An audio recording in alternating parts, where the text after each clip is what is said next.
Good morning. Thanks for joining me on the Meg Ellefson Show. Already up to hour 3. Time flies when you're having fun on the radio. Very happy to have joining me this morning from our friends at the Institute for Reforming Government, the president of such organization, CJ Szafir. Good morning, CJ. How are you? Good morning. I'm doing terrific. How are you? Very good, thank you. I'm always much better when it's not Monday. So we didn't want to arrange an interview on Monday because I might have been a little bit ornery. No, I'm just kidding. It's a good day. Are you guys getting snow where you are? No, we're not. We're just getting bitter, bitter cold. Oh, So, really? all the downsides of winter without any of the fun. Do you have any snow? Are you in the Milwaukee area, CJ? Yes, yes. I know we're going to talk about rural voters, so don't judge me, but I am in the Milwaukee suburbs, and it is a very, very cold, cloudy day, and there's not a single drop of or single snowflake. Really? And no snow on the ground down there? No, no. Oh. I know I'm really selling it, but Well, I guess I just always think this time of year, if we have to suffer with the cold, we might as well have snow on the ground, because there's some fun outdoor activities. Do you guys get a ton of snow? I mean, I guess it depends, because I want to say maybe it was a few weeks ago, maybe it's been longer than that, when you guys got pounded with this winter storm and we didn't have it up here. I know. Well, I have two young girls, and I am always praying for snow because that allows us to go outside and do real winter things. And when it's going to be like -20 tomorrow, I start to run out of things to do after school when it's just like when you can't even go outside. One of my favorite memories as a kid was we had kind of a hilly, my parents had a hilly lot on our property, and my brother, my sister, and we built, this was around Olympics time, and we built a bobsled trail on our, on my parents' property. And I remember one of us, and this of course was all done without our parents' knowledge, one of us opened the window of the basement, and we were handing buckets of water out the window so that we could, ice over this bobsled trail and make it extra fast. And I think if my parents had found out, they would have dissuaded us from it because the bobsled trail ran right into the street. But, that was a minor detail. It was fun. Being a kid during winter is probably one of the most incredible things as far as thinking about not having any cares and just going out and just enjoying nature.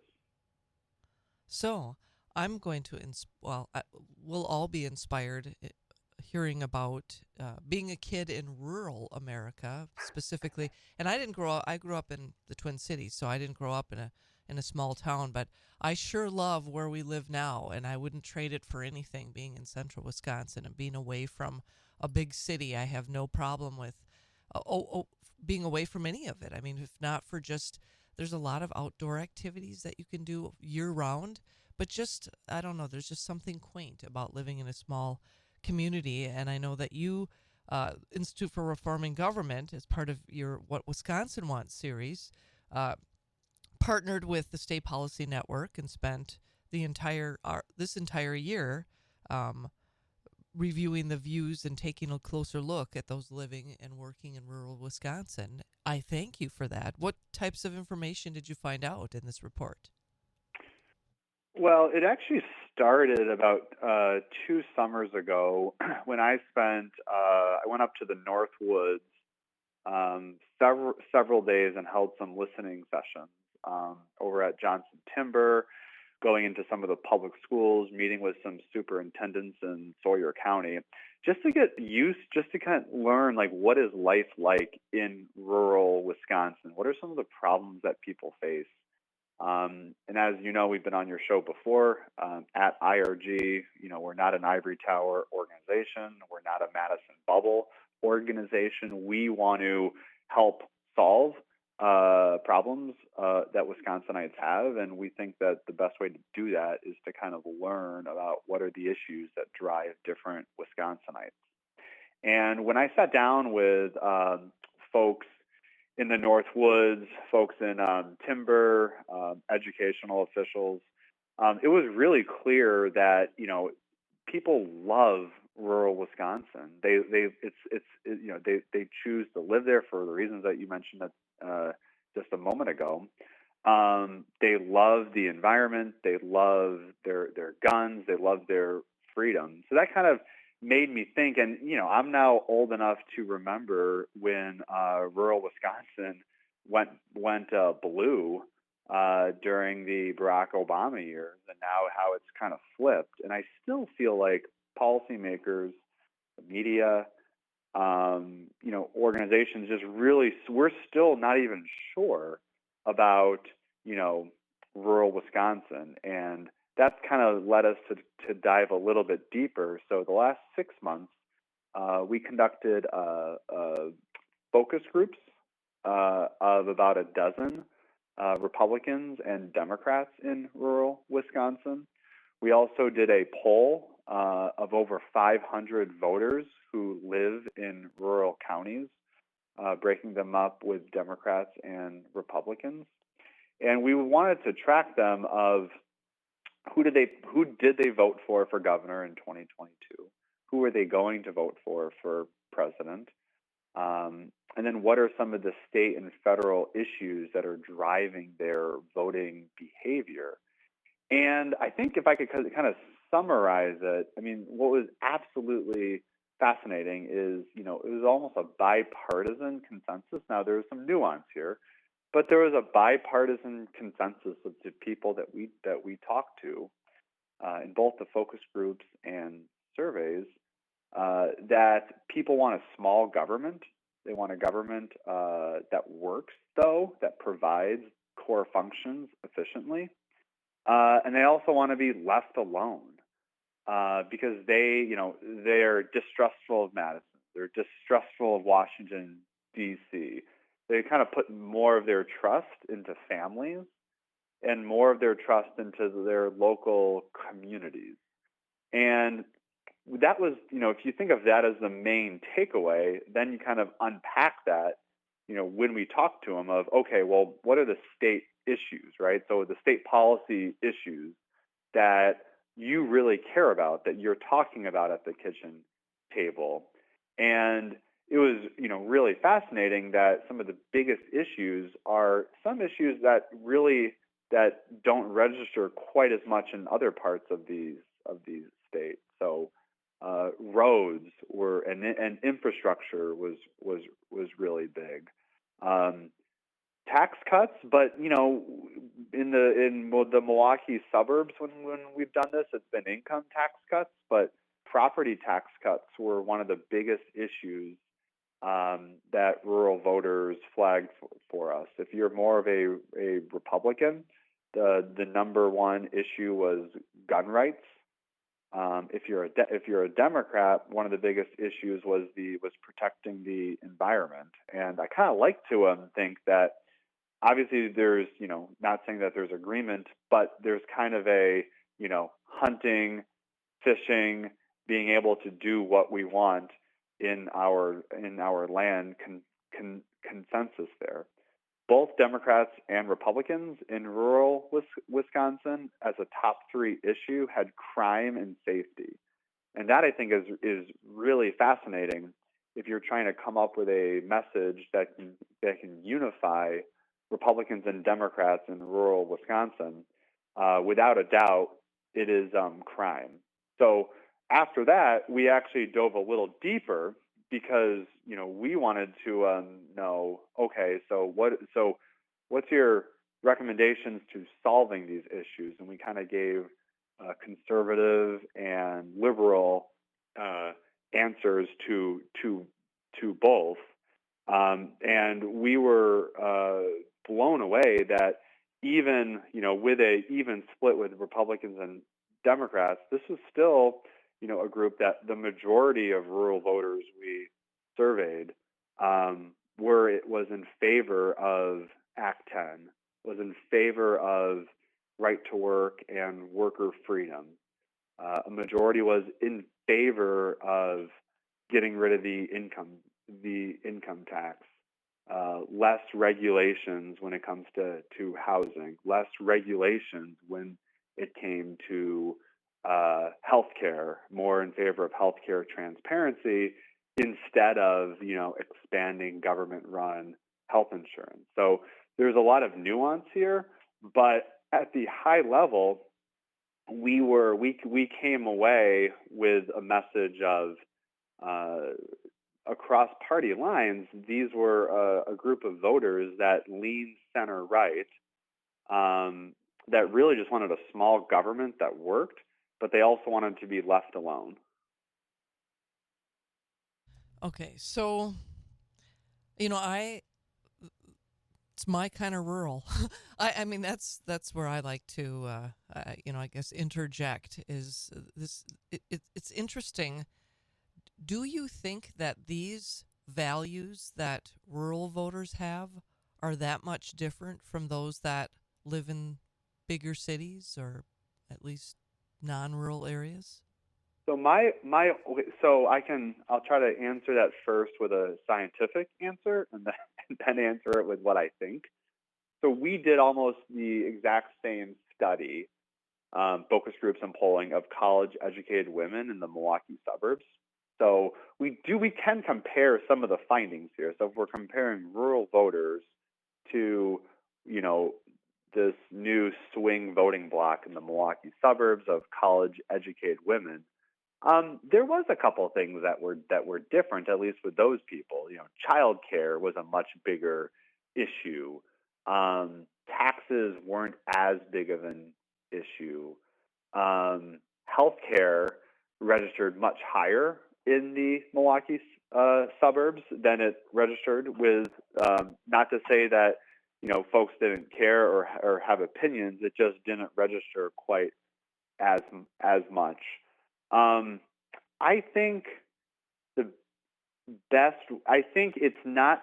I so I would say these are voters that are more center right, not in partisanship, and we'll talk about voting behavior in a second, but more in ideology. I do think there's more of a faith in government. I think the closer you get to these cities.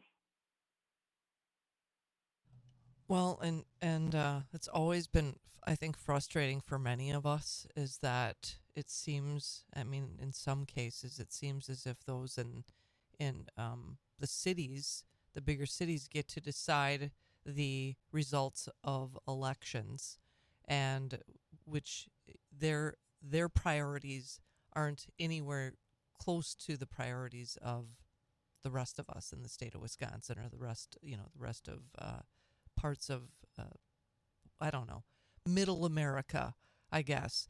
I was reading some of your report and thought it was interesting that I'd like to change this, CJ, but rural voters are informed. You discovered via network TV and a significant number using social media and then other online news sources.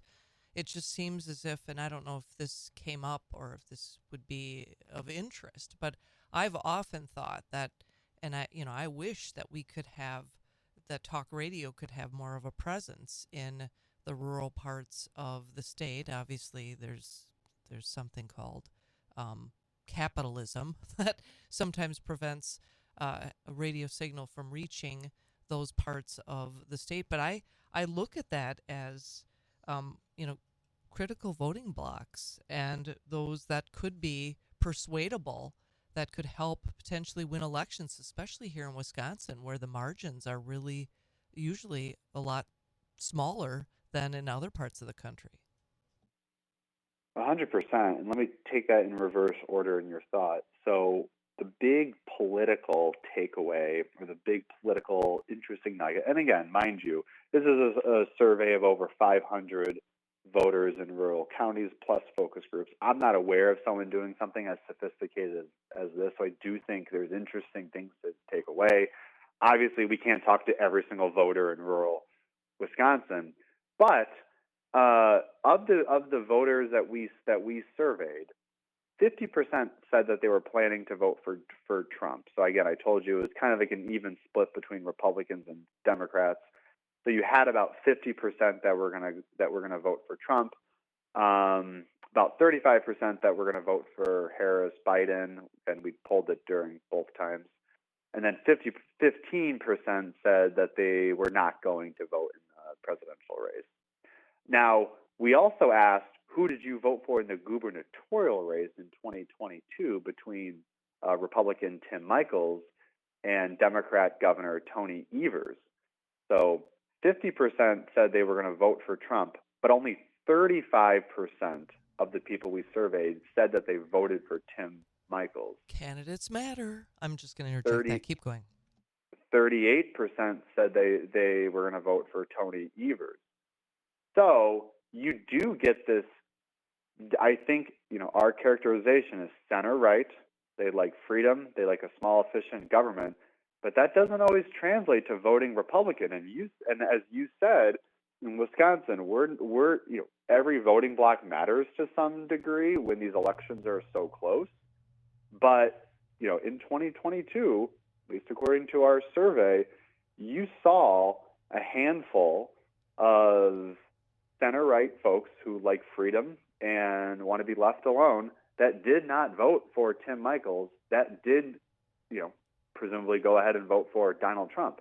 That is the ball game. Right there. So if you're looking ahead for the state Supreme Court race that will decide the makeup of the state Supreme Court race in April, if you're looking ahead to the gubernatorial race in 2026, one pathway for Republicans is to get those rural, that block of rural voters that votes for Trump, but isn't voting for conservatives or Republicans in other races.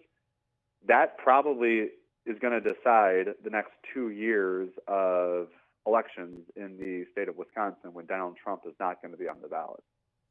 So if only we can convert whatever his, I don't know, this is a French term, je ne sais quoi, which means I don't know. I mean, how do we convert the popularity of Trump into so that other candidates can capitalize on it and prevail in elections here in Wisconsin?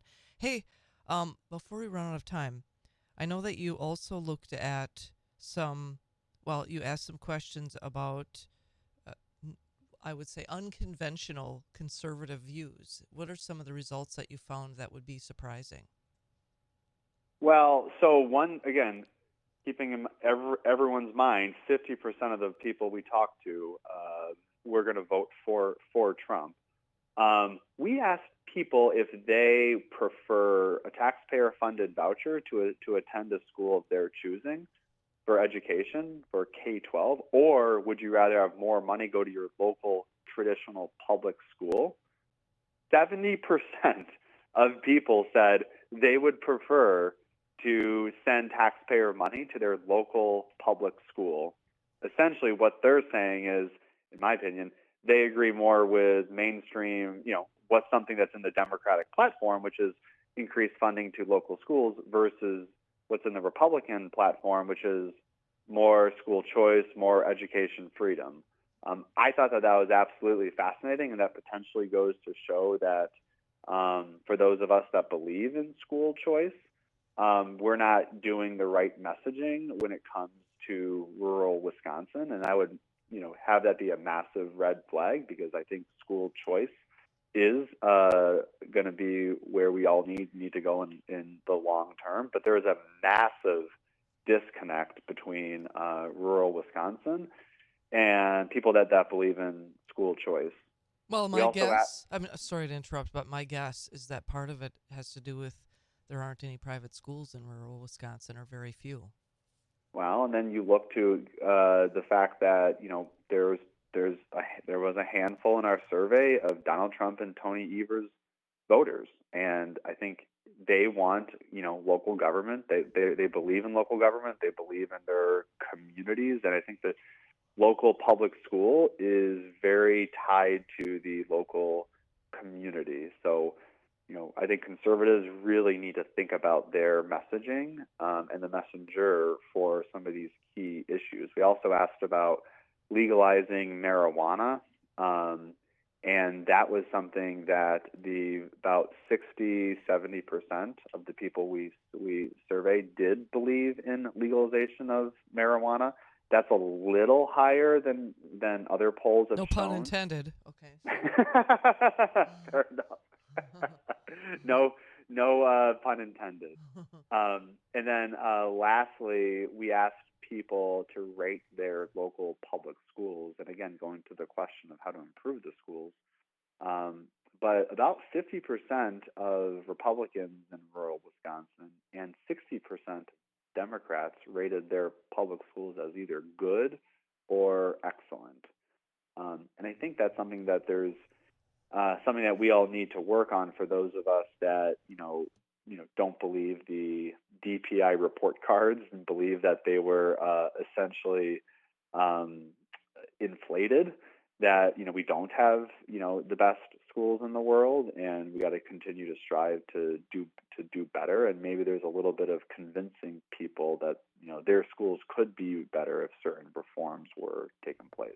So I hope and I presume you have the ear of our legislators in Madison that can make a difference or at least be paying attention to this because this is important information to have. Also, I presume that communicating with the Republican Party of Wisconsin and subsequent candidates, this is, I don't know, gold for them to have this information so that we can make sure that our messaging is on in upcoming elections.